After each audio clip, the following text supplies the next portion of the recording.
भारत में 4 राज्यों में विधानसभा के चुनाव बहुत ही करीब हैं। उत्तर प्रदेश में भी ये चुनाव होने हैं।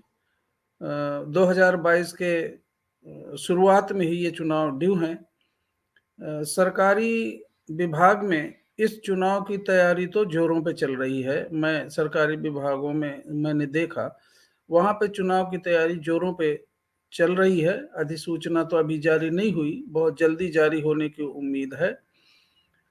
मगर दूसरी तरफ कोरोना या ओमिक्रॉन जैसी भयानक तीसरी लहर का भी भय सता रहा है। पता नहीं चुनाव हो पाते हैं या नहीं हो पाते हैं, लेकिन तैयारियां जोरों पे हैं। तैयारियां समाज में, लोगों में भी चेतना पैदा हो रही है। चुनाव के प्रति चहल पहल है, बहस है, मुद्दे हैं जिन पे बहस चल रही है। लोग विभिन्न दलों के प्रति अपनी प्रतिक्रिया जाहिर कर रहे हैं। मैं अभी 2-3 दिन पहले उत्तर प्रदेश के कई इलाकों में होके आया हूँ, तो कहीं कोई फंक्शन है या कुछ है तो वहाँ चर्चा चुनाव की जरूर होती है। इस चुनावी चर्चा में बहुजन समाज पार्टी की चर्चा प्रमुखता से हो रही है।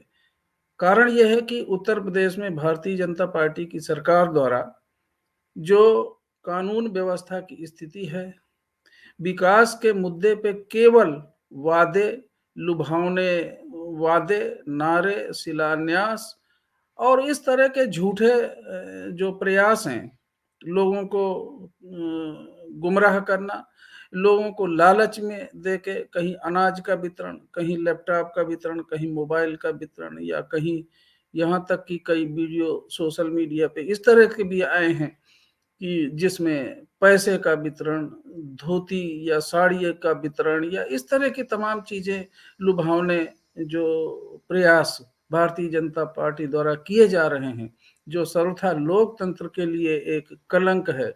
लोकतंत्र में इस तरह की परंपरा बिल्कुल स्वीकार नहीं है।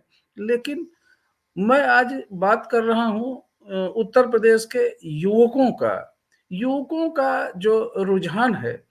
पीछे 2 साल के लगभग होने जा रहे हैं। कोरोना महामारी में जिस तरह से बेरोजगारी फैली है, लोग शहरों से भी आके गांव में जो शहर में रोजगार जिनको कहीं न कहीं किसी न किसी रूप में अप्रत्यक्ष रूप से मिला हुआ था, प्रत्यक्ष या अप्रत्यक्ष रूप से, वो भी गांव में बेरोजगार हैं। गांव में कोई काम नहीं है, लोगों को खाने के लाले पड़ रहे हैं।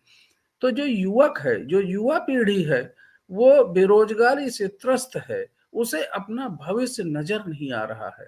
सरकारों के झूठे आश्वासन, सरकार द्वारा जगह तमाम परीक्षाओं के जो डेट दी जाती है और पता चला कि वो पेपर लीक हो गया। शासन है, प्रशासन है, कैसा शासन, कैसा प्रशासन, कैसी सरकार।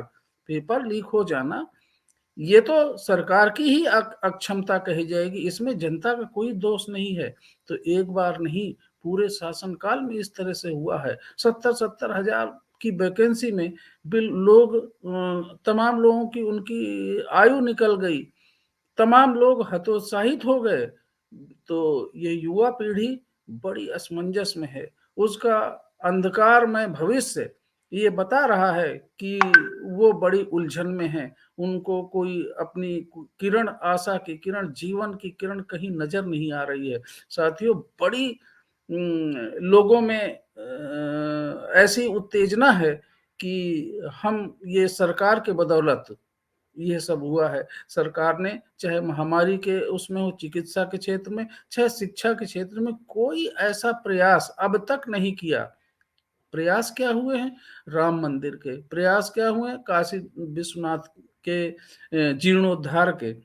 ये जनता इस बात को समझ रही है कि इनसे उनका पेट नहीं भरने वाला, इनसे उनको रोजगार नहीं मिलने वाला। एक निश्चित वर्ग है, एक जो विशेष जाति का व्यक्ति है जिसको वहां रोजगार मिलना है, जिसको संभावना लग रही है कि वो लखपति करोड़पति बनेगा वहां पे रह के। तो साथियों, ये जो चुनाव में युवाओं का भविष्य को लेके एक आशंका और जो प्रतिक्रिया है, वो विकल्प ढूंढ रहे हैं। विकल्प भारतीय जनता पार्टी बिल्कुल नहीं है।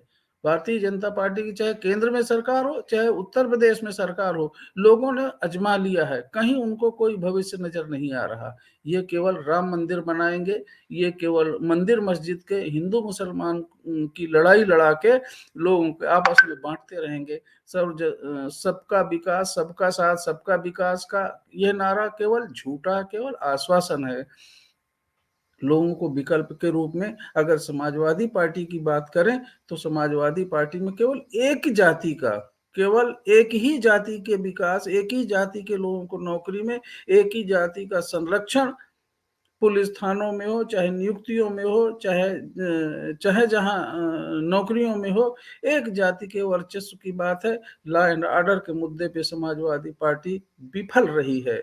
जो गुंडा राज समाजवादी पार्टी की सरकार में था, और जो उनके नेतृत्व की जो इमेच्योरिटी है, जो नासमझ है, वो सरकार चलाने के काबिल बिल्कुल नहीं है। तो जो यहाँ का समझदार युवक है, और राजनीति के मामले में तो समझदार हो गया है, 70 साल हो गए यहाँ चुनाव होते होते, तो चाहे युवा हो, चाहे बुजुर्ग हो, चाहे अशिक्षित हो, वो सब राजनीतिक रूप से जागरूक हो गया है। तो साथियों, केवल विकल्प के रूप में बहुजन समाज पार्टी और उनकी नेता बहन कुमारी मायावती जी पे आशा भरी निगाहों से लोग देख रहे हैं। उनको लग रहा है, उन्होंने पिछले जो शासन है उन्हें देखा है, उनके शासनकाल को महसूस किया है।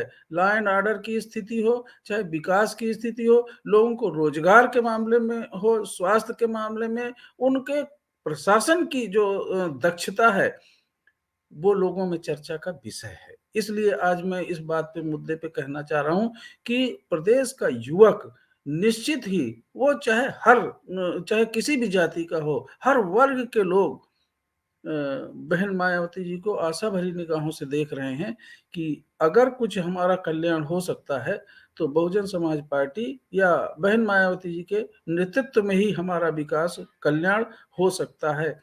तो सब परिस्थितियां अगर सामान्य रहीं तो निश्चित है कि बहुजन समाज पार्टी बढ़त की ओर है।